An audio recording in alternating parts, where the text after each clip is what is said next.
Oke, kita mulai. Bismillah. Assalamualaikum warahmatullahi wabarakatuh. Waalaikumsalam warahmatullahi wabarakatuh. Selamat siang. Siang.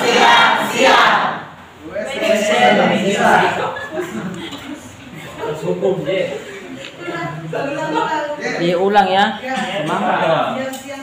Selamat siang. Siang. WC bisa, hukum yes. Ya, gitu dong. Semangat. Sebelum kita mulai, saya mau tanya satu hal yang sangat prinsipil dulu. Apakah semua sudah mandi? Tadi pagi.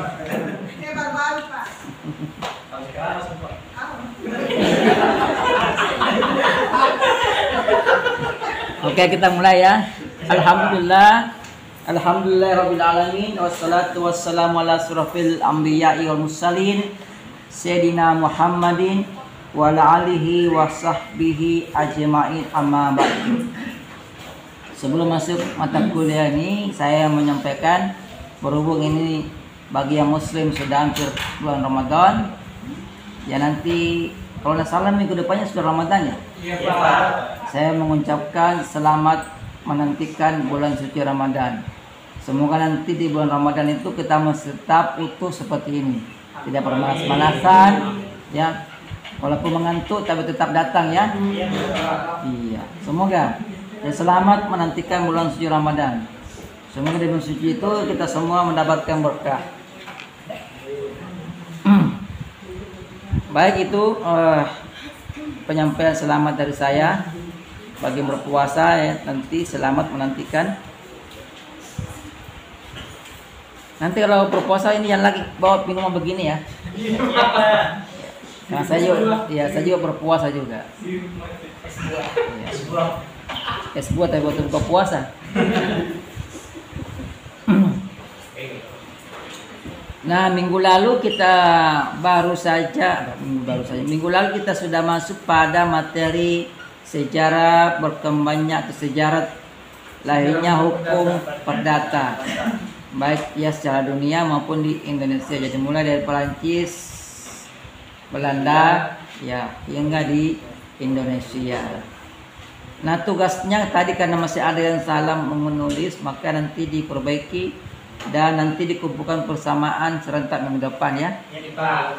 Jadi kemarin kan saya kasih tugas suruh nyari apa dasar hukum berlakunya hukum perdata kita atau dasar hukumnya berlakunya kitab undang-undang hukum perdata kita di Indonesia. Jawabannya adalah pasal 2 peraturan peralihan undang-undang dasar 1945. Kalau menjawabnya seperti itu baru tambah bunyinya ya. Walaupun tidak sama persis seperti menghampiri ya. Jadi bunyinya kurang lebih segala badan ya yang telah ada sebelumnya itu masih berlaku masih berlaku selama belum dibuat peraturan baru dalam undang-undang ini ya. Itu. Jadi itu makna atau bunyi dari peraturan peralihan. Jadi jangan hanya menjawab pasal 2 aja. Kalau jawabannya pasal 2 Undang-Undang Dasar 45 salah itu karena tidak begitu bunyinya ya. Iya. Tapi dia ada di pasal 2 peraturan peralihan.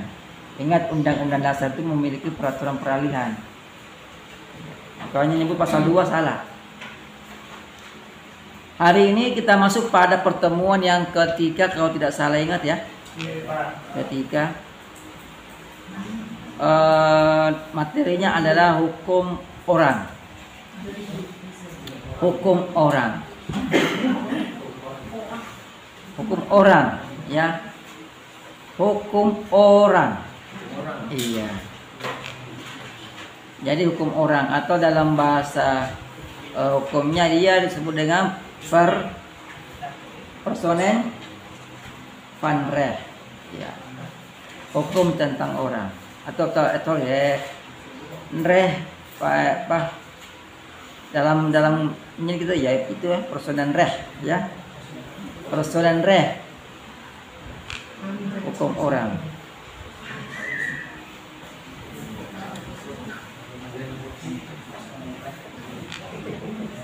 Person, dari kata person, ya. Ya. Person.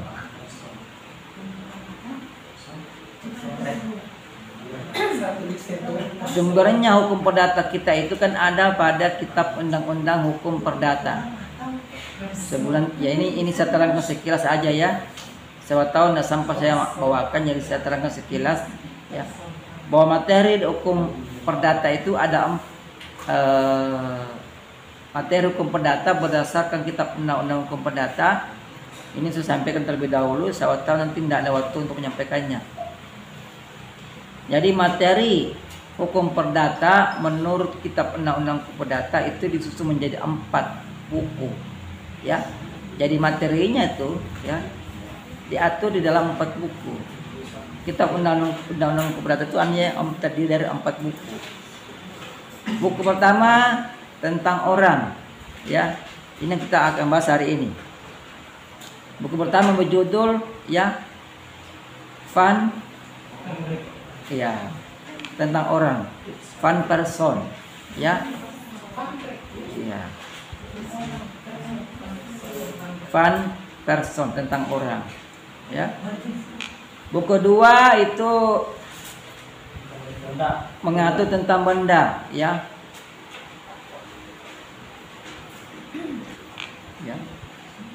Hukum benda atau sak. Sak itu benda. Ya, sak, tahu beneran sak kan? Sak. Ya, pernah beli semen? Ya. Kalau semen kan kita bicara sak, itu artinya benda itu, ya. Fun sak namanya, tentang benda. Kemudian buku ketiga itu adalah perikatan.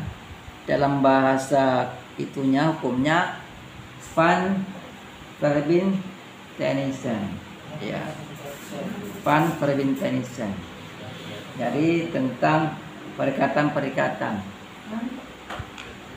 Verbintenissen.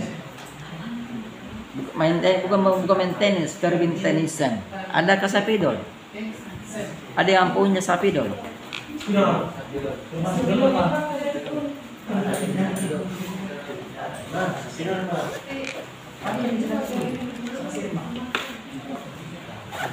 ada ini. Betul masih ada, jangan usah. Betul masih ada ini. Ini. Van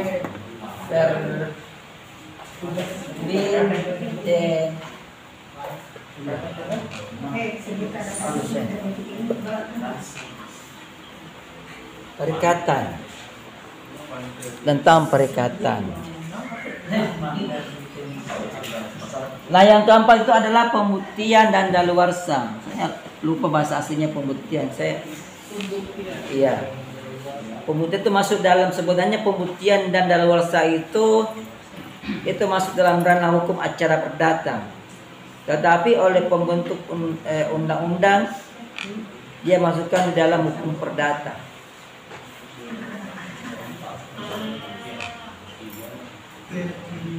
Itu empat materi hukum perdata menurut kitab undang-undang hukum perdata, ya. Beda lagi kalau materi hukum perdata menurut ilmu pengetahuan hukum. Jadi ada 2 persepsi terkait dengan materi hukum perdata. Persepsi yang pertama adalah menurut kitab undang-undang hukum perdata. Persepsi yang kedua adalah menurut ilmu pengetahuan hukum. Menurut ilmu pengetahuan hukum, materi hukum perdata juga ada 4 bagiannya. Menurut ilmu pengetahuan hukum,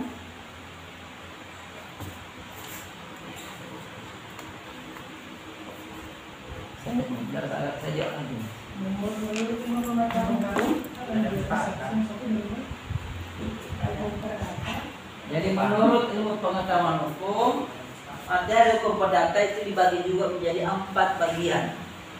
Tapi pengaturannya itu berdasarkan siklus kehidupan. Tahu siklus kehidupan kan? Perputaran kehidupan, perputaran kehidupan.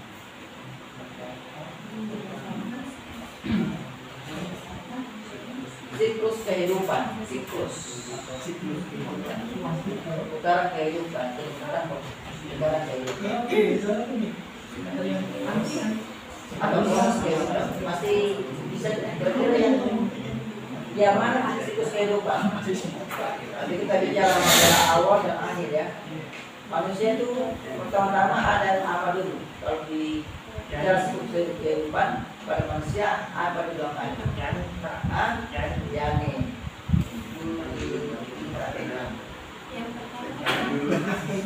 Janin. Kita juga hukum janin. Janin itu kalau lain namanya apa? Bayi itu secara umumnya namanya apa? Manusia itu adalah terminologi umum. Kalau terminologi hukumnya manusia seperti apa dia? Apa namanya? Ya? Ya? Apa namanya manusia? Orang. Jadi siklus kehidupan pertama adalah orang. Berarti menurut ilmu pengetahuan hukum, materi hukum perdata pertama itu adalah hukum tentang orang, sama yang di atas, sama dengan kita pernah perdata. Van person, hukum orang. Van person, ya, hukum orang van person. Kedua, nah itu ini bicara siklus kehidupan. Kira-kira kedua apa lagi yang ada? Kejadian apa lagi? Harta. Menurut saya tidak harus ada harta itu. Tidak harus ada harta. Kalau ukuran tadi yang awalnya dari bayi, tumbuh remaja, kemudian dewasa, ya dari bayi menjadi TK lalu dia ambil sekolah SD, dia ambil SMP diambil SMA diambil kuliah. Ya di kuliah dia mengenal sesamanya orang, sesamanya manusia. Mungkin merasa tertarik mengenal lawan jenis. Ya, siklus sosial. Sosial. Bukan. Ya. Orang yang sudah saling mengenal satu sama lain mau apa kira-kira dia? Apa saya hanya mau kenal saja komunikasi? Pak. Iya. Komunikasi. Menikah. Masa kalau kenal mau komunikasi terus? Apa komunikasi? Kalau seorang punya cinta di hatinya tapi tidak enak pada tidak dipraktekkan toh? Iya. Masa terus harus jadi siklus manusia adalah menikah. Jangan dulu belum disebut kawin. Kawin tak? Nah kalau sudah kawin itu tercipta apa kalau sudah Keluarga. Maka siklus kedua adalah terbentuknya hukum Keluarga. Itulah menjadi materi kedua dalam hukum perdata menurut pendapatnya ilmu pengetahuan hukum. Jadi hukum materi hukum perdata kedua menurut ilmu pengetahuan adalah hukum keluarga atau family law. Ya, family law.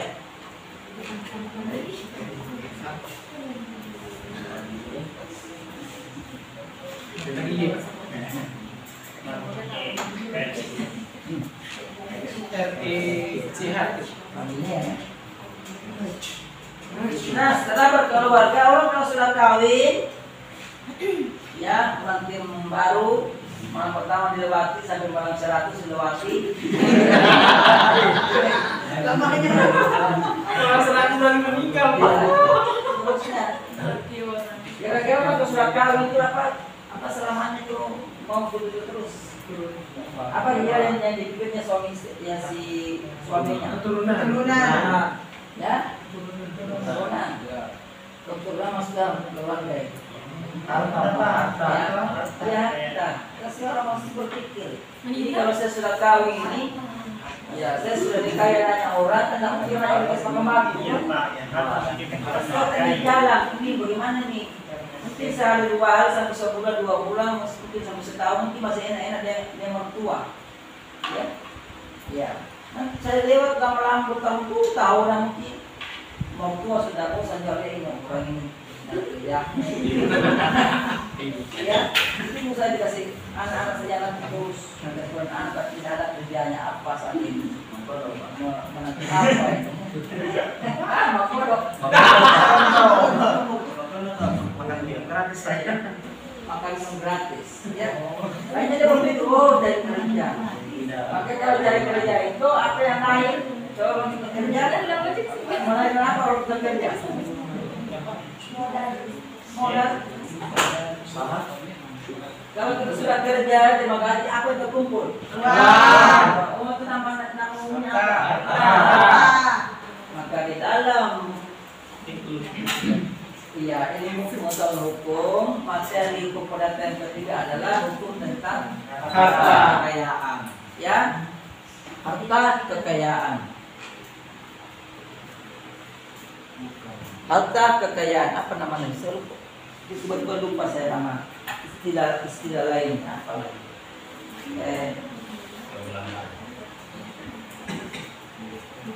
Permohonan reh.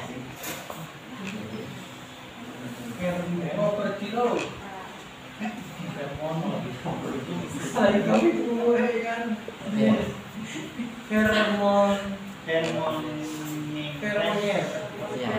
reh. Permohonan reh. Hukum tentang kekayaan. Lalu keempat, ya kalau sudah dapat harta ada mobilnya 110, ganti-ganti, ya, ada rumahnya 10, ya, ada gedung-gedungnya, ada hotelnya, ada restorannya, ya, itu semua harta kekayaan, kan? Iya, banyak hartanya, pokoknya 5 miliar triliunan, ya, ada empangnya, ya. Itu masalah. Iya. Coba. Apa lagi? Tiga Pak, banyak harta Pak.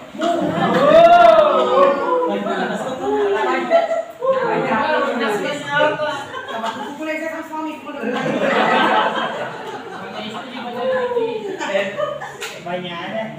Banyak istri ya. Jadi sudah banyak tanya ini. Orang yang berpikir nanti ini kira-kira kalau saya punya banyak harta ini, anaknya juga banyak, ya betul. Orang berpikir ini kalau saya mati, anak saya banyak, ya, istri mestinya juga ada 3, masuk ke nanti, ya, anak saya ada 20, istri pertama 10, istri kedua 10, istri ketika ada 10, 30 semua. Jadi kalau mati hartanya banyak diperbutkan, ya. Kalau tidak diatur nanti saling bunuh, ya. Tidak rambu-rambu, nanti saling bunuh siapa kuat yang mendapat. Akhirnya dalam hukum kita ilmu hukum materi adalah materi tentang warisan. Maka materi yang terakhir dalam ilmu hukum adalah hukum tentang waris.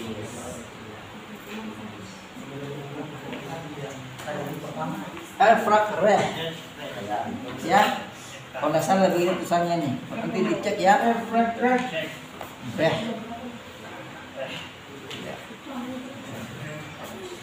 itu, jadi tertutup, ya, jadi aman. Ya kalau biar punya harta, kalau mati orang ada aturannya, ya. Semua hukum seperti itu, baik hukum barat maupun Islam semua masih mengatur hukum waris, ya. Kalau tidak diatur bahaya saling bunuh-bunuhan, ya. Ini diatur saja masih ada orang bunuh-bunuhan. Iya Pak. Iya, ada orang saudaranya ini gara-gara ya. Bertanya Pak, Silakan. bagaimana itu Pak kalau ini kan orang udah angkat anak, terus ada angkat, terus ketika ini orang yang angkat ini sudah tidak ada, apakah ini anak angkat berhak mendapatkan warisan atau bagaimana?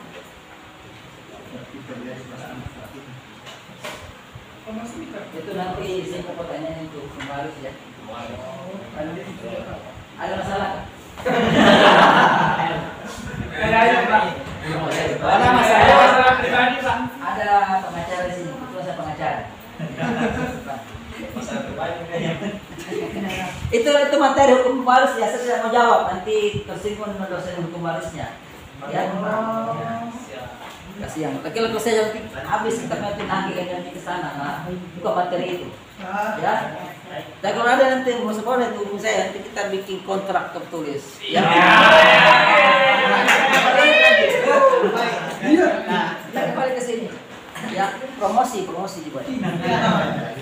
Di sini yang pengacara itu ada saya, Pak Beni, Pak Wawi, Pak Yanto juga pengacara itu. Ya, dari itu ke sana. Ya, satu semua. Jadi mana paling murah? Hanya saya saat ini lebih fokus ke mengajar dulu. Iya. Kebetulan juga belum terkenal. Oke.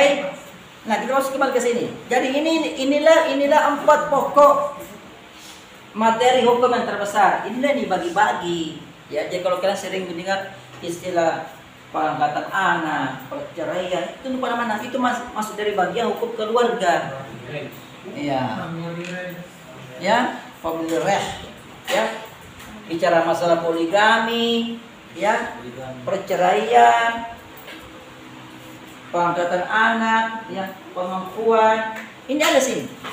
Hukum keluarga dia. Ya. Nah, bicara masalah ini juga bagi-bagi. Campaknya ini cabanya, ya. Hukum mata kekayaan, misalnya ketenagakerjaan itu, ya. Hukum mata kekayaan itu, ya. Hukum ya. Perjanjian juga masuk di sini sebagian, kena efeknya, ya. Hukum waris, ya. Hukum waris punya hukum benda. Ini hukum benda juga ini. Ya. Hukum waris itu hukum benda. Hukum waris itu 2 kakinya. Satu jadi hukum benda, satu jadi hukum perikatan. Ada juga hukum ini. Ada juga hukum keluarga ini, hukum waris. Karena kalau kita bicara masalah waris, kita bicara keluarga dulu, saudara, ya, keluarga saudara, keluarga semenda. Hubungan itu diperhatikan dulu, baru bisa berwaris. Nah, yang dibagi adalah hartanya, tidak mau juga harta kekayaan, ya. Nah, itu intermezzo saja. Jangan-jangan kalau saya nanti tidak bisa membawanya karena ada waktunya, ya. Kita masuk pada materi awal, yaitu tentang hukum orang. Jadi hari ini kita akan bicara masalah pengertian subjek hukum, kewenangan berhak dan kewenangan bertindak.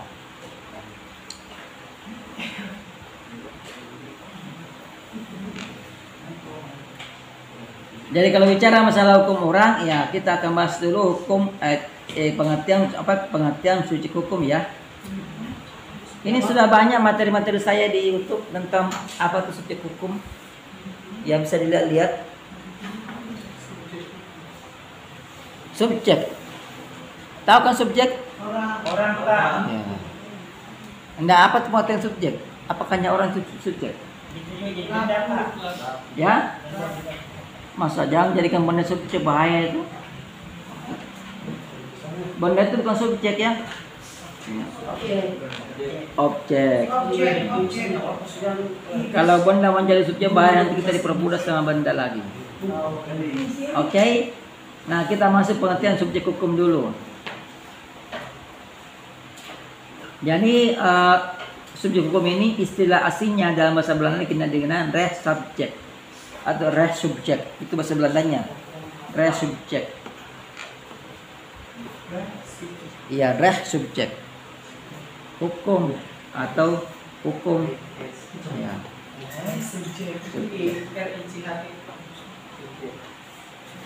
Subjek.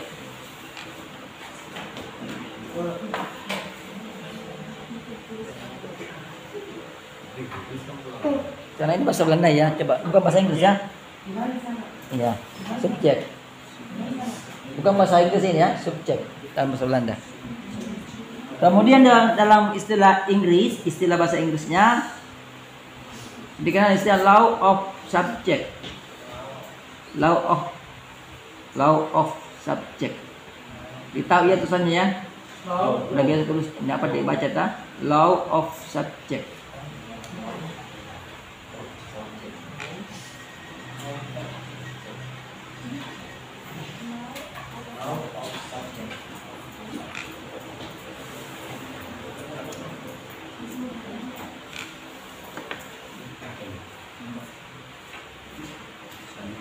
Oh ya silakan.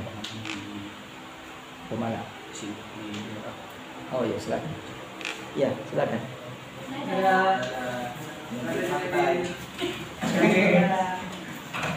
Oke kita lanjut ya.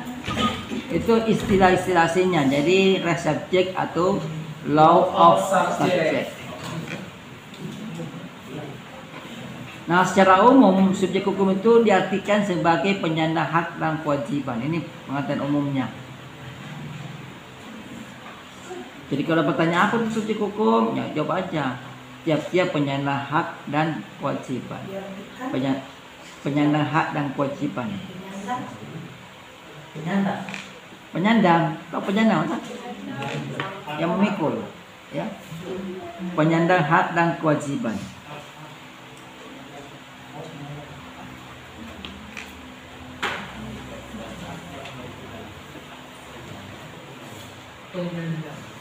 Kau penyandang tak? Pembawa, pemikul. Penyandang hak dan kewajiban ya. Jangan salah dengar. Jangan kita salah dengar penjanda. Itu ya. Penyandang, ya. Nah, ada pengertian lain yang diberikan oleh Algra. Algra ini salah satu salah satu penulis ya. Algra menyatakan bahwa subjek hukum adalah setiap orang yang memiliki hak dan kewajiban. Algra Menyatakan bahwa subjek hukum adalah setiap orang yang memiliki hak dan kewajiban.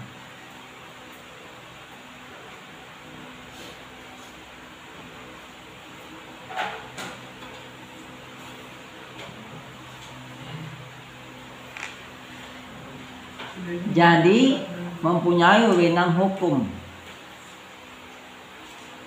Jadi mempunyai wewenang hukum.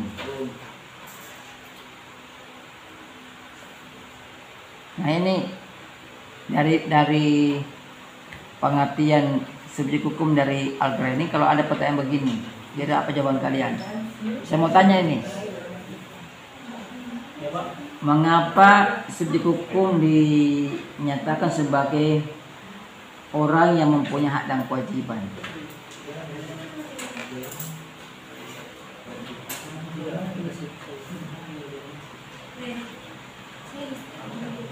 Atau begini, saya balik ya.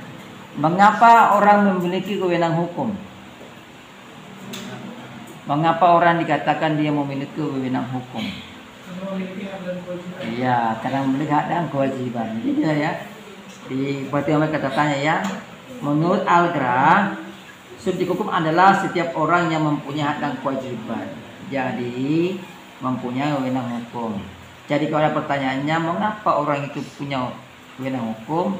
Jawabannya karena dia memiliki hak dan kewajiban. Hak dan kewajiban inilah yang menyebabkan dia memiliki wewenang hukum. Wewenang hukum atau re before haid. Re before haid. Saya tahu kan? Ini RECHT.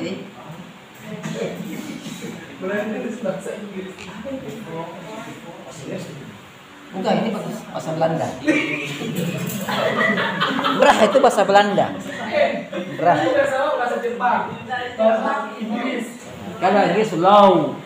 Ini reh before haid.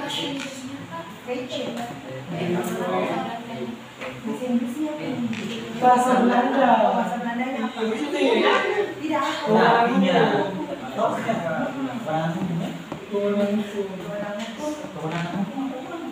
wewenang hukum. Saya.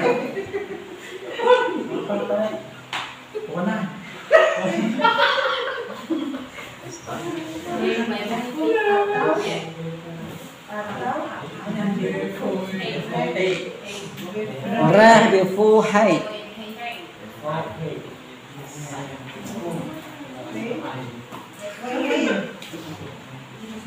Wewenang hukum di sini artinya wewenang hukum adalah kewenangan untuk mempunyai hak dan kewajiban.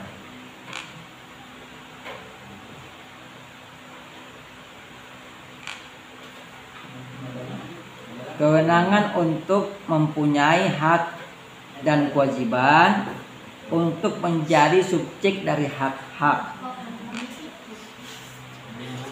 Nanti kan bisa nanti. Iya. Nanti bisa nanti putar ulang siapa yang YouTube ya. Memang sengaja ke saya sewa materi agak-agak cepat biar kalian terlambat. Ya jadi bisa lihat siapa yang YouTube toh. Nanti kalau ada yang kurang paham, kurang mau diperjelas, nanti nonton balik YouTube saya. Untuk menjadi subjek Dari hak-hak.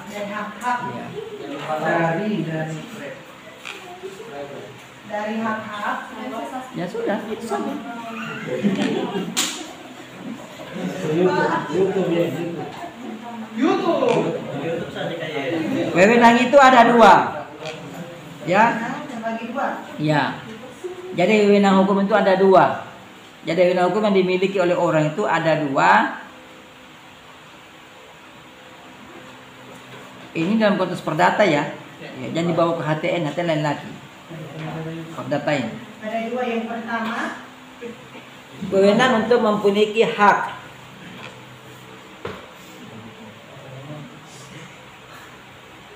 apa tadi satu Pak? Wewenang untuk memiliki hak. Wewenang untuk memiliki hak. Yang kedua, Wewenang untuk memiliki hak. wewenang itu ada dua. Yang pertama, wewenang untuk memiliki hak. Yang kedua, wewenang untuk melakukan suatu perbuatan.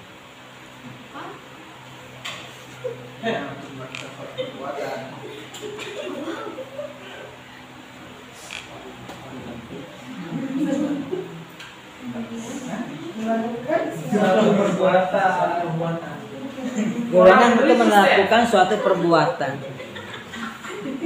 Ini wewenang ini jangan diremehkan ya.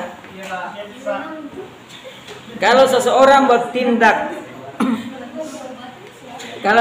bertindak tanpa kewenangan, maka tindakannya itu batal karena tidak sah. Ya, tergantung. Kalau perdata tidak dipidana orang. Ya. Kalau perdata tidak pernah bicara pidana. Jadi misalnya contoh, wewenang itu kan misalnya kewenangan untuk memiliki perbuatan, misalnya perbuatan misalnya membayar utang. Contoh nih, kan tadi saya katakan tadi, wewenang itu ya ada dua. Kewenangan untuk memiliki hak, yang kedua kewenangan untuk melakukan suatu perbuatan. Nah, kewenangan ini atau setiap perbuatan atau setiap pengakuan hak yang dilakukan tanpa kewenangan itu membuat batal. Jadi kalau Anda bertindak tanpa kewenangan, maka batal tindakan Anda. Ya. Saya kasih contoh kecil. Dalam hukum perdata kelas C, yang wewenang mengajar itu adalah saya misalnya, Dr. Ari Tulung, yang punya. Kenapa? Karena dia yang mendapatkan SK, ya, jadi tunjuk dalam SK. Berarti yang selain dan dalam SK itu kan mengajar plus juga memberikan nilai ya. Dia melakukan rangkaian, ya, sampai akhirnya memberikan nilai.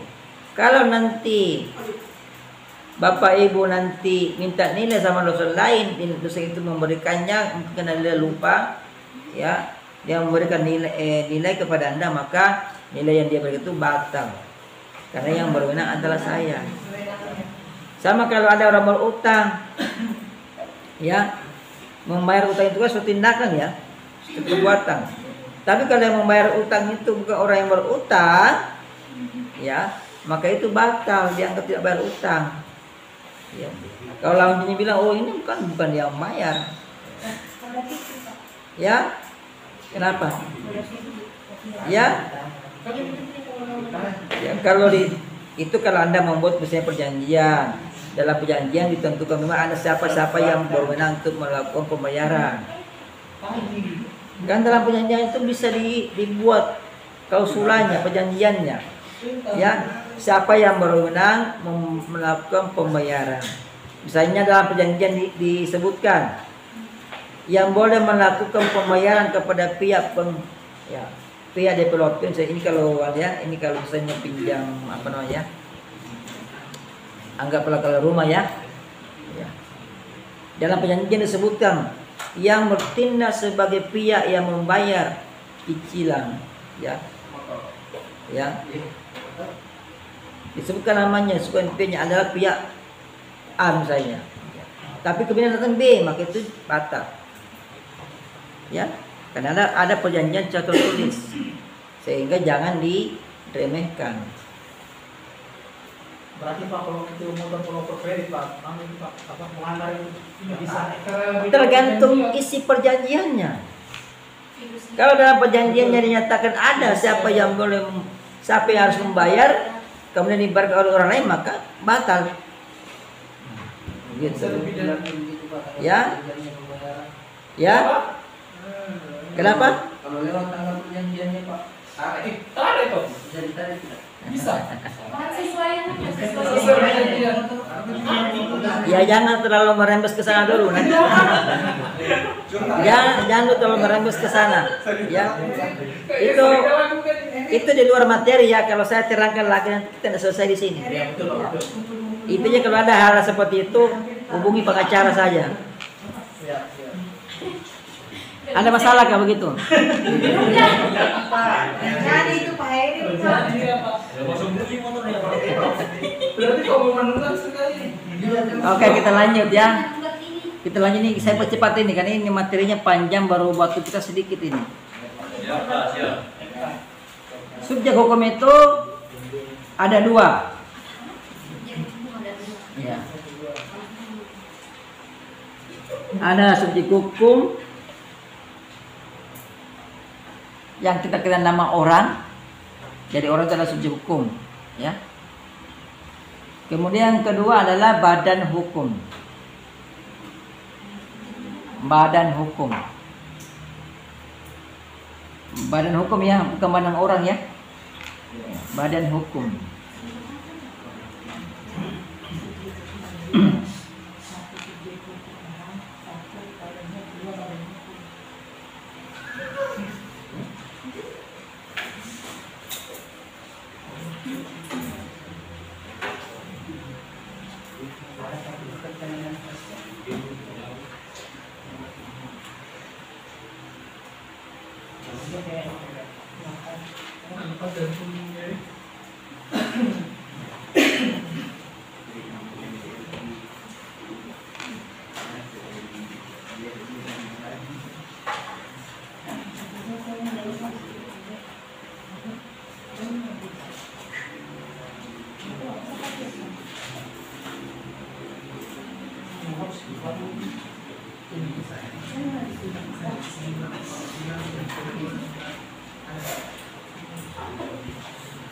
Jadi pada subjek hukum ada dua ya. Yang pertama adalah orang, yang kedua adalah Badan hukum. Jadi menyebut subjek hukum dalam ikat orang itu jangan dibilang manusia ya. Walaupun manusia dan orang itu sama, tapi ada dua perbedaan.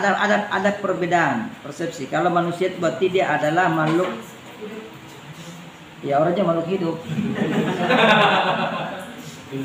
Kalau kita bicara manusia berarti dia adalah makhluk biologis, ya.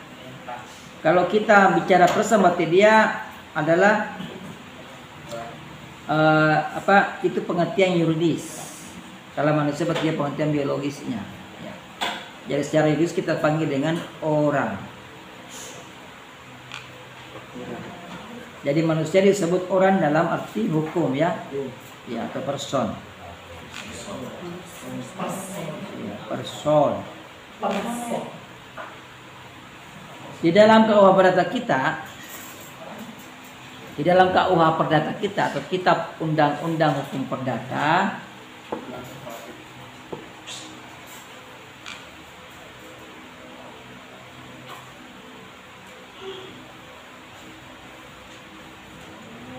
orang itu dianggap sebagai subjek hukum itu sejak dalam kandungan.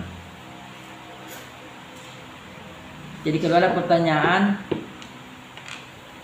sejak kapan ya, subjek hukum orang dianggap sebagai subjek hukum? Atau sejak kapan orang dianggap sebagai subjek hukum? Jawabannya sejak dalam kandungan.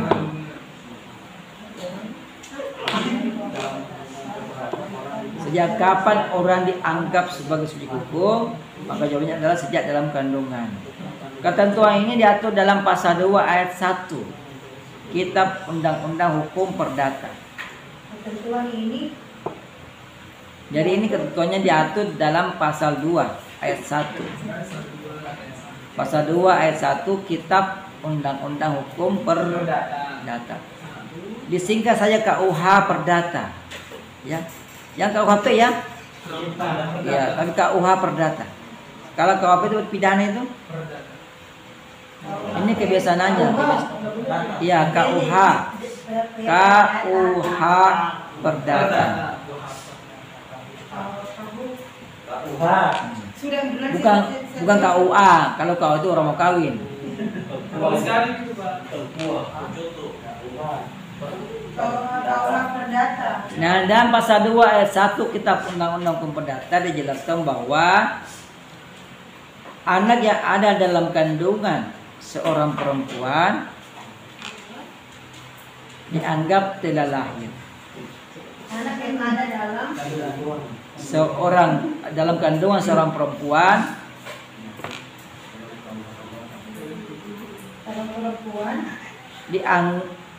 dianggap telah hadir atau telah lahir. Dianggap telah lahir, dianggap telah lahir apabila kepentingannya menghendaki. kepentingan. Iya. Jadi harus ada kepentingan dulu. Ini maksudnya Pak. Ya. Bagaimana maksudnya? Iya, itu mesti terang ke sebentar tadi. Jadi coba bagus ini pembuat undang-undang, pembuatnya Kitab Undang-Undang Perdata luar biasa pemikirannya. Dia begini kalimatnya, dia buat kalimat begini tadi. Anak bukan cuma anak tapi bukan anak ya ini. Janin iya. Karena dalam kandungan itu kan bukan anak namanya, itu peserta janin. Janin yang ada di dalam kandungan seorang perempuan, coba simak itu bahasanya itu. Janin yang berada di dalam kandungan seorang perempuan, mengapa dia tidak bilang seorang ibu? Karena menjadi mama. Ya? Apakah bedanya ibu dan perempuan? Ibu sudah menikah dan menjadi anak. Ya? Umum. Iya. Umum. Kalau ibu itu iya. Terus kalau wanita, Ya. tidak maksudnya lebih ke tegas mana bahasanya, perempuan atau wanita? Sama Ji. Kayaknya. Ya, Ini terjemahnya perempuan. Ya. kan lebih kayak wanita independen, ya, wanita independen. Mana sebenarnya? Alpha woman, alpha independen. Kayaknya kalau dalam bahasa itu perempuan lebih bagus. Iya, itu kan pernah biasa. Perempuan. Bahasanya ada seorang perempuan bukan ibu ya. Mengapa? Iya karena perempuan itu kalau perempuan kan aslinya begini, dia lebih umum dia. Jadi dia bisa merangkul siapa saja. Ya. Kalau seorang ibu kan dia harus jadi ibu dulu. Bagaimana ya? anak yang ada dalam anak janin yang ada dalam kandungan seorang perempuan dianggap telah lahir. Ada kata dianggap, itu anggapan bukan kenyataan. Ada anggapan ya. Jadi sesuatu yang belum terjadi tapi dianggap sudah terjadi. Dianggap telah lahir. Dia sebenarnya belum lahir tapi dianggap sudah lahir. Karena sudah berbentuk janin. Iya. Berarti sudah memiliki hak asasi manusia, Pak? Iya. Bukan hak asasi manusia. Dia sudah menjadi subjek hukum. Karena dia jadi subjek hukum maka dia sudah memiliki hak dan kewajiban. Ada hak dan kewajibannya di situ. Utamanya haknya. Sehingga dia tidak boleh digugurkan. Karena dia sudah menjadi subjek hukum. Dia sudah menjadi orang di situ, ya. Iya, iya. Tapi ada juga saya baca berita dia bisa gugurkan kandungannya. Ya. Karena kan malah Bukan bisa, boleh. Boleh. Dibolehkan. Kenapa saya kira itu Kalau bahasa melanggar- hukum dibolehkan, ya. saya kira itu melanggar hukum, Pak. Kenapa dibolehkan?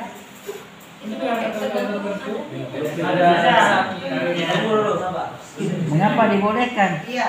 Karena hukum yang membolehkan. Boleh jadi Pak. Boleh dalam keadaan tertentu.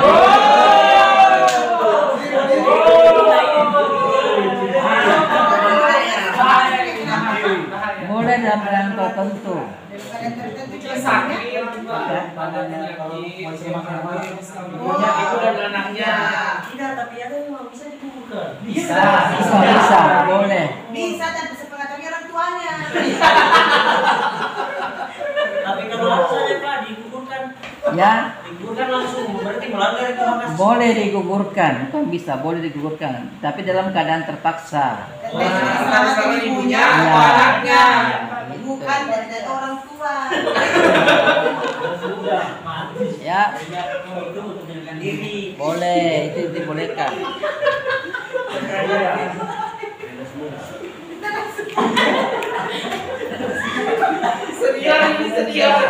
Hukum itu kan punya pintu samping. Ini juga bakal buat kita semua ini. Kalau nanti menjadi DPR atau mungkin disuruh membuat aturan hukum, maka di dalam aturan itu buatlah pintu sampingnya. Berarti Pak ada kebijakannya. Ada. Jadi ada pelanggaran. Kalau menurut Profesor Sudido Mertakusumo, tahu namanya itu? Profesor Sudido Mertakusumo, pernah baca bukunya Penemuan Hukum, Filsafat Hukum, Teori Hukum, pernah baca? Oh, nanti cari bukunya ya. Jadi menurut beliau itu asas itu mengenal penyimpangan-penyimpangan. Artinya apa? Asas itu boleh disimpangi, boleh dilanggar. Justru karena penyimpangan-penyimpangan itu yang membuat asas itu makin kuat, tidak hilang. Saya berikan contoh. Ada asas mengatakan keadilan setiap orang bersamaan kedudukannya di hadapan hukum. Ini asas equality before the law. Asas equality before the law. Asas persamaan di hadapan hukum.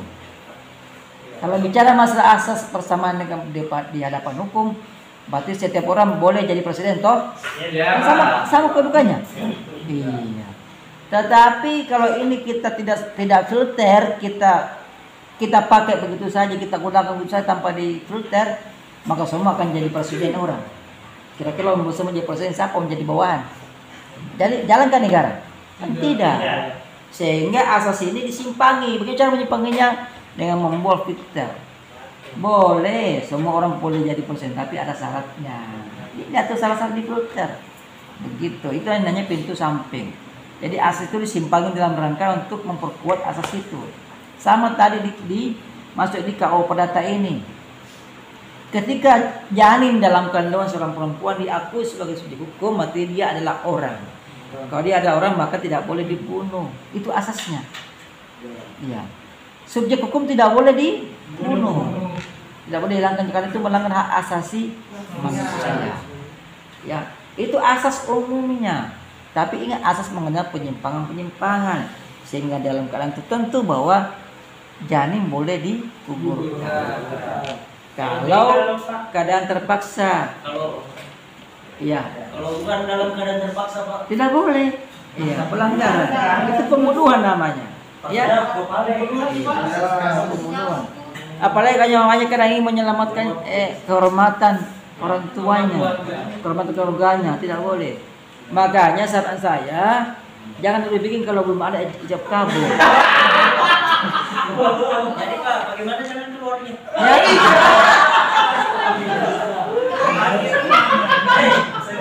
Jalan keluarnya ya harus jalani itu. Iya betul Pak, jalan Jalani itu. Ya. Jalani, bertanggung jawab. Sejati. Jalan keluarnya jangan berbuat kalau belum ada ijab kabul. Pertanyaan selanjutnya, bagaimana kalau terlanjur? Kan sudah dibilang dari dulu. Jangan berbuat. Iya. Jangan berbuat kok berbuat.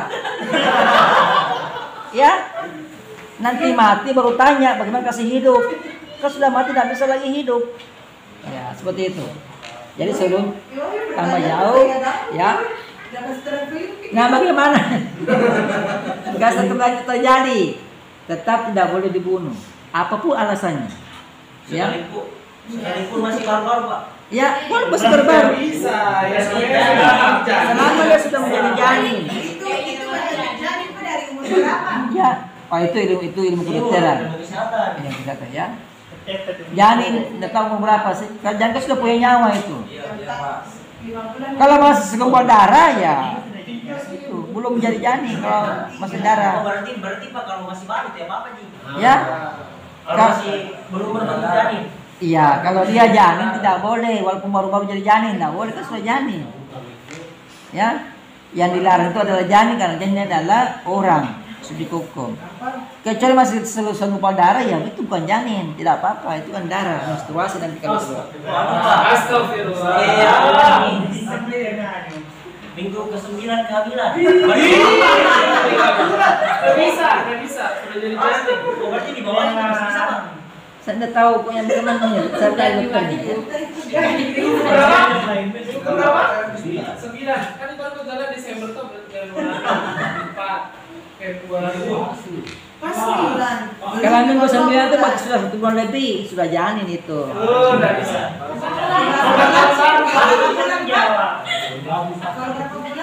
Ya, sudah janin itu. 2 bulan. Ya. 9 minggu dah sudah janin itu kalau sudah 1 2 itu sudah 2 bulan loh itu. Jadi ditulang itu punya. Iya. Sudah jadi itu. Ya. Nah, kita kembali ke sini ya. Intinya tidak boleh dibunuh ya. Kalau sudah janin. Apalagi kalau sudah gerak-gerak itu, ya sudah gerak-gerak itu sudah janin. Ini menendang wahyu.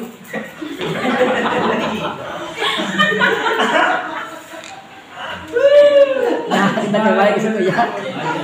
Jadi ini saya sama terangkan dulu ketentuan pasal 2 ayat 1 KUH Perdata. Jadi ada syaratnya. Ketentuan ini tidak berlaku umum. Jadi sebenarnya asasnya itu orang itu dinyatakan subjek hukum sejak ia lahir. Ini asas umumnya. Ya kan? Sejak ia lahir baru dijadikan subjek hukum. Nanti dari dunia. Ya.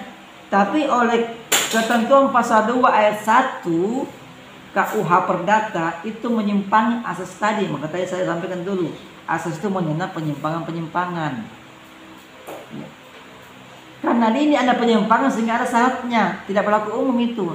Ada kondisi tertentu yang menjadi syarat. Apa itu kondisi tertentunya? Supaya janin itu menjadi subjek hukum dalam kandungan seorang perempuan, dia berada dalam kondisi telah yatim, bapaknya meninggal. Apa berarti kan anak bahasa apabila kepentingannya menghendaki. Apa kepentingannya itu kira-kira kalau bapaknya meninggal? Apa kepentingannya si janin? Hah? Dinafkahi? Iya. Kalau masih janin itu kan udah dinafkahi semuanya, ada Allah yang menafkahi badan. Apa? Kalau bapaknya si janin meninggal dunia, kan janinnya belum lahir ya, masih janin tahu masih dalam perut. Bapaknya meninggal dunia, apa kepentingannya di situ? Kembali ke situ. Kembali ke materi hukum perdata, apa? Waris. Jadi dia kepentingannya adalah waris. Berarti dia menjadi ahli waris. Jadi ceritanya ini ya di pasal 2 ayat 1 Kitab Undang-Undang Hukum Perdata itu hanya berlaku untuk janin ya, untuk janin yang sudah menjadi ahli waris kan mati bapaknya. Iya. Sehingga oleh hukum perdata kita dia dianggap dulu sudah hadir, dianggap sudah lahir. Dianggap dulu belum lahir tapi dianggap seakan-akan dia lahir, sehingga kalau dia dianggap sudah lahir bagi dia harus disimpangkan warisannya. Nggak boleh belanja habis. Berarti dia ketika saudara-saudaranya membagi warisan, maka dia masuk sebagai pihak ahli waris juga. Gitu, tidak dibelanja habis. Inilah adilnya hukum. Ya. Jadi itu syarat pertama. Kondisinya kondisi ya si janin menjadi ahli waris karena bapaknya tadi meninggal. Pak, Iya. bagaimana kalau seumpama Pak udah diminta-minta toh ini anak meninggal Sudah lahir. iya setelah lahir, Ah, bagaimana itu posisi ahli warisnya Pak? itu posisi ahli warisnya.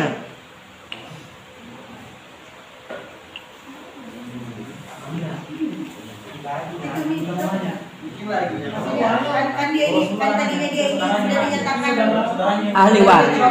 Iya. karena bapaknya sudah meninggal. Tapi kan baru seakan-akan. Iya. Inilah Baru seakan-akan ya. lahir. Makanya pertanyaannya Ibu itu nanti diatur di pasal 2 ayat 2. Di ayat 2 ada bunyinya. Mati saat dilahirkan dianggap tidak pernah ada. Jadi putai. Tahu putai tak? Iya, tidak ada. Sehingga ada 2 syarat. Janin dinyatakan sebagai subjek hukum. Ya. Dalam kandungan yang pertama, kepentingannya menghendaki. Yang kedua, dia harus lahir dalam keadaan hidup. Inilah pentingnya mengetahui orang lahir hidup atau mati. Orang lahir kan langsung mati, ada hidup dulu baru mati, tak? Beda itu hukum membedakan itu. Kalau dia lahir dalam keadaan menangis, berarti dia pernah hidup. Tapi kalau lahir tidak pernah menangis, micu-micu tidak menangis, diam saja, tidak bergerak-gerak, maka itu langsung mati. Maka dia ini yang dianggap tadi, ini yang dimasuk oleh ayat 2 pasal 2. Ya. Mati dalam mati saat dilahirkan dianggap tidak pernah ada. Sehingga dia batal tadi. Batal. Dianggap dia berarti dia bukan lagi subjek hukum. Dianggap tidak pernah ada semuanya.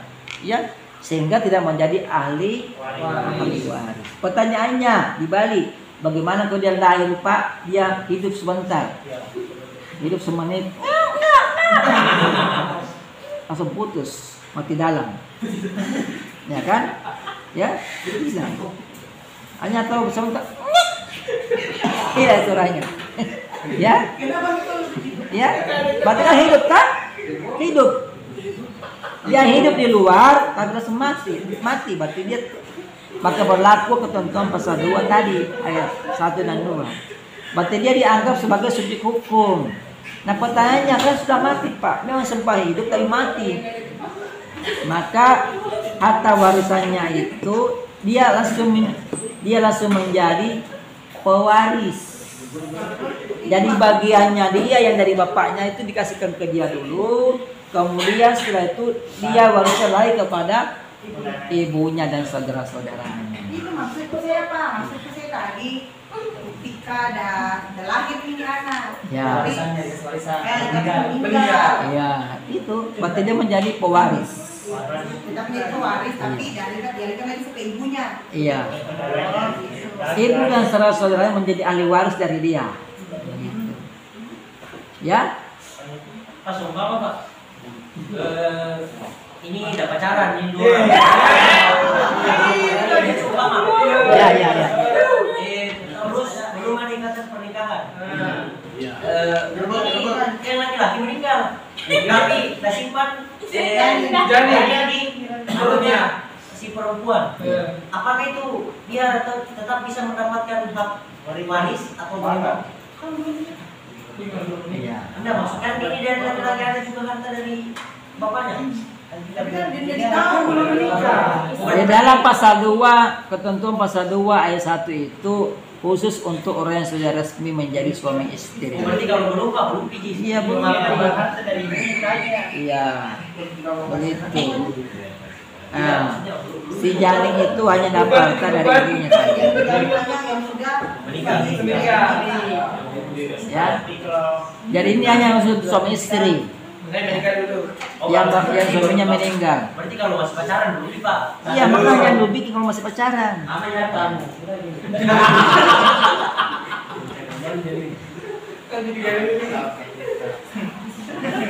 Itu ya. Jadi pasal 2 ayat 1 itu ini berlaku hanya untuk ya anak ya, untuk janin yang ada karena perkawinan sah. Perkawinan. Ya, bukan kawin-kawin tapi perkawinan. Ya. Ya bahasanya pernikahan, tapi kita ini masih pakai kata perkawinan. Nikah ya, nikah. Itu ya. Nah, itu syarat-syarat menjadi subjek hukum dalam keadaan tertentu. Jadi pada asasnya umumnya orang itu diatur sebagai subjek hukum sejak ia lahir. Tapi dalam keadaan tertentu, ingat, dalam keadaan tertentu orang dapat menjadi subjek hukum sejak ia masih sebagai janin dalam perut ibunya ya. Dan bukan hanya menerima warisan saja, tapi menerima hibah juga boleh. Menerima hibah juga boleh. Hibah pemberian. Iya, pemberian, ya. Jadi misalnya kalau misalnya ini si bapak ini misalnya, ya. Ya, punya dia istrinya mengandung ya, langsung dia hibahkan sebagai hartanya kepada janinnya itu. Ini boleh, ya. Nanti lahir baru diberikan. Jadi bukan cuma warisan.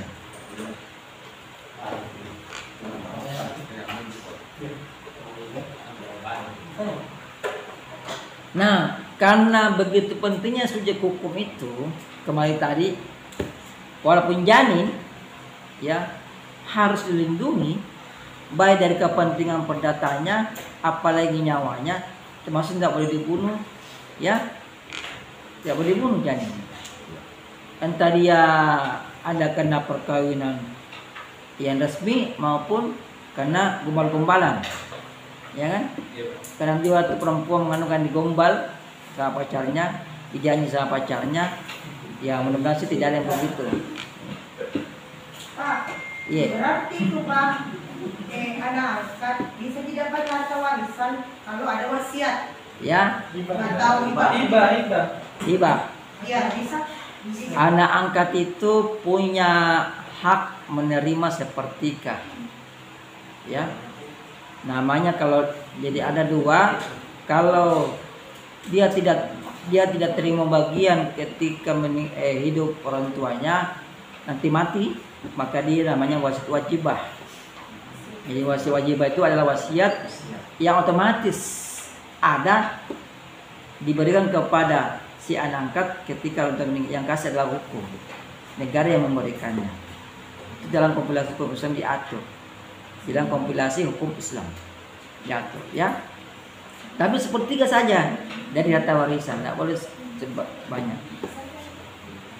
Dan boleh memang boleh, bukan namanya warisannya, namanya hibah. Hibah. Dibolehkan. Nah, saking pentingnya janin, ya, dalam kandungan ini sehingga dia tidak boleh dibunuh. Ya. Orang yang masih janin saja sudah disebut sebagai subjek hukum. Ya, begitu pentingnya itu pengakuan orang sebagai subjek hukum walaupun dalam janin. Nah, sehingga di dalam hukum perdata kita orang tidak boleh diberikan hukuman dengan nama hukum kematian perdata. Pernah dengar istilah kematian perdata? Apa tadi Pak? Kematian perdata. Tidak sebelumnya Pak. Ya? Sebelumnya tadi. Saya lupa nggak sebelumnya. Jadi ya dalam hukum perdata kita, orang itu tidak boleh diberikan sanksi atau hukuman kematian perdata. Ini kan kita semua ini kan hukum perdata kita masih hidup semua ini. Masih hidup ini. Kematian perdata. Tapi kalau keperdataan kita sudah mati, ya, itu sangat berbahaya. Kita tidak bisa ngapa-ngapain. Ya, kita jual beli tidak bisa. Mengenal kontrak orang tidak bisa. Mau kuliah tidak bisa. Ini kan kuliah ini kan kontrak ini. Saya dengan Bapak Ibu itu ini kuliah, ini adalah hukum perdata. Ada kontrak di antara kita. Saya mewakili fakultas. Ya. Mengikat kontrak dengan Bapak Ibu. Ya. Jadi ini kontrak. Saya memberikan pengetahuan, Bapak Ibu mendengarkan, menerima. Itu kontrak itu. Nah kalau mati perdatanya tidak bisa, tidak boleh. Sehingga di dalam hukum perdata kita, kematian perdata itu dilarang. Ya. Yaitu dalam pasal 3 Kitab Undang-Undang Hukum Perdata.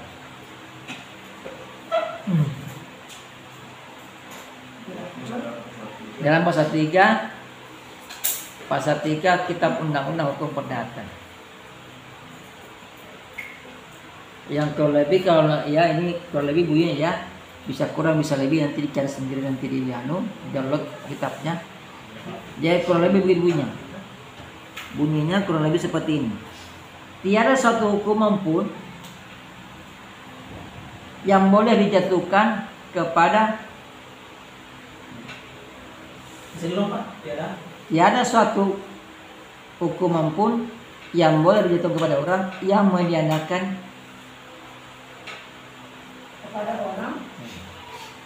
meniadakan keperdataannya, yang meniadakan keperdataannya, meniadakan keperdataannya. Dia tidak ada, meniadakan. Iya, membuatnya tidak ada, menjadikan hilang. Ini yang disebut dengan kematian perdata. Jadi kematian perdata sebenarnya adalah suatu hukuman yang menghilangkan hak-hak keperdataan seseorang. Contohnya tadi tidak boleh melakukan perjanjian, perikatan.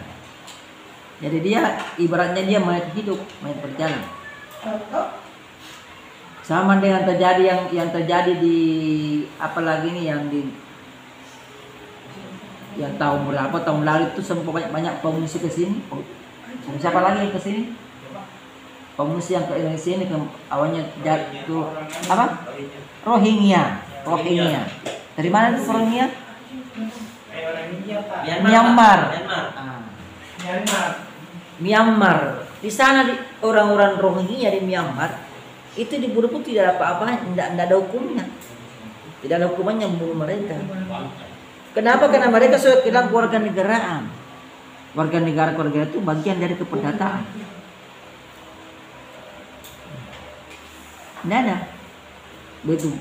Kejamnya itu kematian perdata. Dia tidak boleh melakukan kerjasama dengan siapa. Dihindari semua. Ya. Tidak boleh dikasih sumbangan. Ya. Dibunuh pun tidak apa-apa kan. Tidak ada warga negaranya. Dia anggap bukan orang dia. Tidak ada hak perdatanya. Ya. Jadi sangat berbahaya. Sehingga makanya dalam hukum perdata itu dilarang ada hukuman kematian perdata. Ya. Tidak boleh.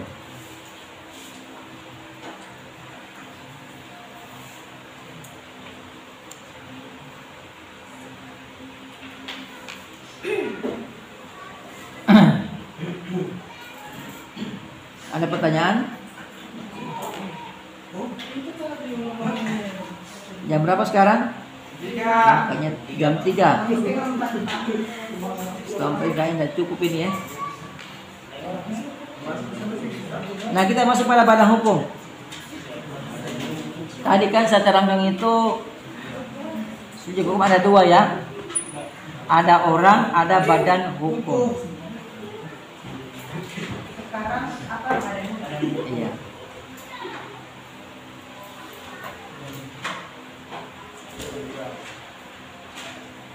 Badan hukum secara umum dapat diartikan sebagai subjek hukum ciptaan manusia. Badan hukum berapa? Atau badan hukum adalah subjek hukum ciptaan manusia.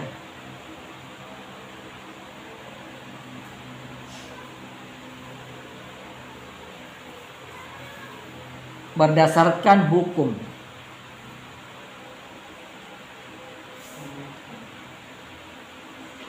Yang diberikan hak dan kewajiban seperti manusia. Yang diberikan hak dan kewajiban seperti manusia. Ini ada kata-kata berdasarkan hukum. Jadi ciptaan manusia berdasarkan hukum. Jadi dalam pembentukan hukum tentu ada syarat-syaratnya, ya. Karena kata berdasarkan hukum. Ada persyaratan harus dipenuhi, baik persyaratan formil maupun persyaratan material.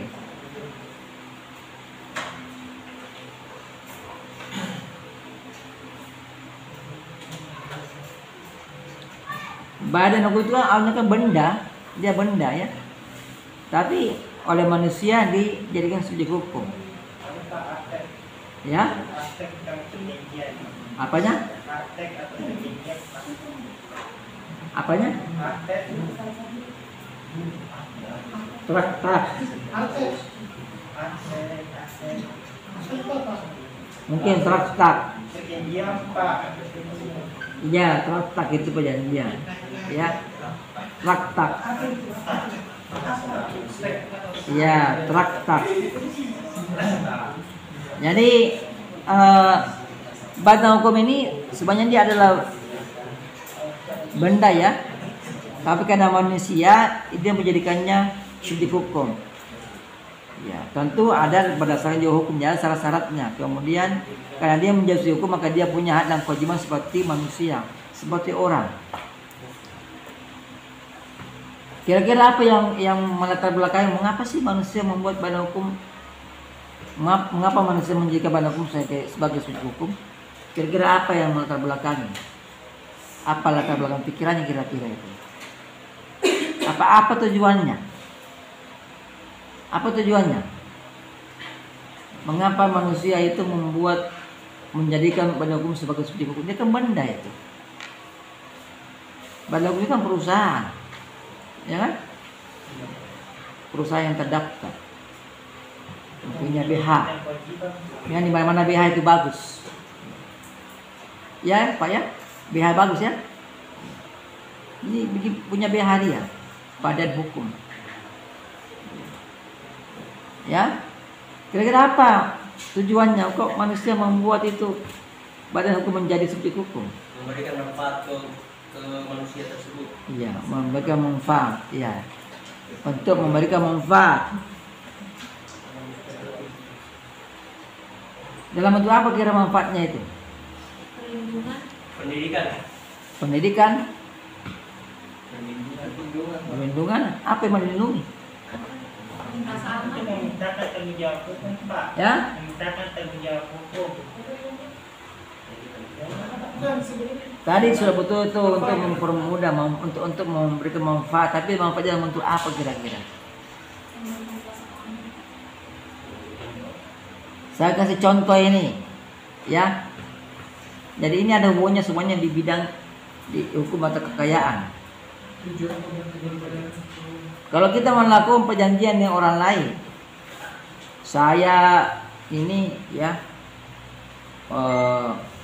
saya ini punya usaha misalnya, usaha ekspor impor udang, ya kan?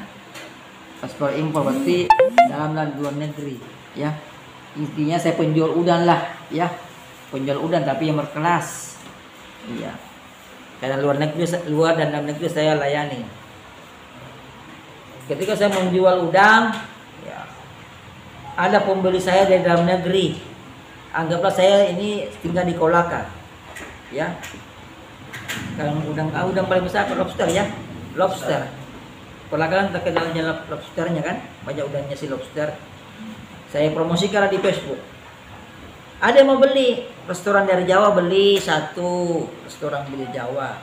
Kemudian restoran dari Sumatera juga minta dikirimkan juga satu kontainer. Kemudian restoran dari Kalimantan juga minta. Kemudian restoran dari Papua juga minta, misalnya. Ada bisa berapa tuh? 5 daerah. Kemudian datang lagi masuk telepon, minta lagi 10 kontainer dari Malaysia. Kemudian 10 kontainer dari Palestina. Ya Palestina. Kemudian lagi 1 kontainer dari Jerman.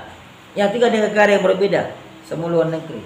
Tapi mereka mintanya, mereka mau belinya, transaksinya harus itu terjadi, ya. Saya harus membuat kontrak itu di hari yang sama, jam yang sama. Sama-sama minta hari Selasa, ya, pagi-pagi. Bagaimana ceritanya? Ya, saya sendirian ini. Kan tidak mungkin saya membagi diri saya seperti Naruto. Coba saya punya ilmu kayak Naruto, kaki bunsing, jurus 1000 wayangan. Bagi-bagi diri saya. Ya. Makanya itu caranya membuat karyawan. Nah, karyawan itu diikat dalam satu perusahaan yang berbadan hukum. Sehingga dalam badan hukum itulah, dalam perusahaan itulah, ya, dalam anggaran dasarnya disebutkan siapa-siapa yang bisa melakukan hubungan yang luar, hubungan yang peran luar. Dibagi-bagilah. Saya pilihlah manajer, ya, saya punya 10 manajer, semua kesana kesini. Saya tinggal di kantor saja, tinggal terima laporan. Nah itu manfaatnya tadi, ya. Jadi ada hubungannya dengan hukum harta kekayaan. Jadi untuk memberikan manfaat alias mempermudah manusia atau orang dalam menjalankan perdagangannya untuk mengumpulkan harta kekayaan. Nah, seperti itu. Sehingga dibentuklah badan hukum. Bukan cuma dalam hukum perdata. Kalau hukum perdata mungkin bicara harta kekayaan, tapi kalau hukum publik yang lain lagi. Ya. Karena badan hukum bukan cuma perusahaan swasta. Ya, ada juga perusahaan negara. Dan hanya badan hukum itu bukan cuma perusahaan. Ada badan hukum dan perusahaan. Kampus ini badan hukum. Ini perguruan tinggi itu badan hukum. Ya. Jadi jangan kalau bicara badan hukum jangan selalu bicara masalah ada bonafitnya, ada keuntungan, tidak. Badan hukum itu bisa perusahaan, bisa non perusahaan, ya. Nah itu kurang lebih tujuannya. Jadi untuk membantu subjek hukum orang ini dalam menjalankan setiap kegiatannya. Ya. Jadi lebih dari satu kegiatan bisa dilaksanakan oleh satu hari, waktu yang sama bisa menjangkau banyak kegiatan di waktu yang sama. Jadi tidak perlu lagi jurusnya Naruto, ya, jurus 1000 bayangan.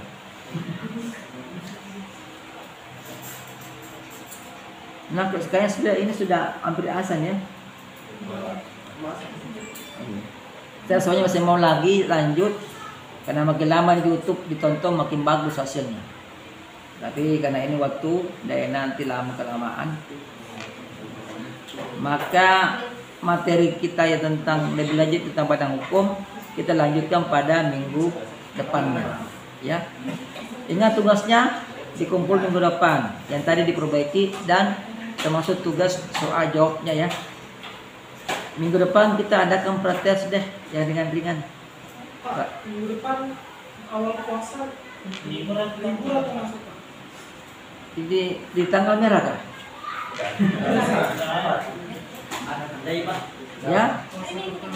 Kalau tanggal merah kita libur, bukan tanggal merah jangan libur karena bukan apanya yang tersisa saya juga nanti. Saya yang tersisa kalau terlalu banyak alfa nanti saya setengah mati cari waktu lagi bayar utang. Dan saya tidak mau berutang. Kecuali merah. Kalau tidak merah kita masuk ya. Ya kita masuk tetap jam 1.30. Atau ada yang mau mungkin masuk jam 5 boleh. Kita subuh di sini. Nanti pulang saya tinggal bobok saya. Baik, sebelum kita tinggalkan ruang ini, mana semangatnya? Selamat siang. Siap, siap, siap. SM bisa, hukum yes. Baik. Nah, inilah tadi mengakhiri segala perjumpaan kita pada hari ini dan ucapan alhamdulillahirabbil alamin. Kuliah pada hari ini saya tutup dengan resmi. Wassalamualaikum warahmatullahi wabarakatuh. Waalaikumsalam warahmatullahi wabarakatuh.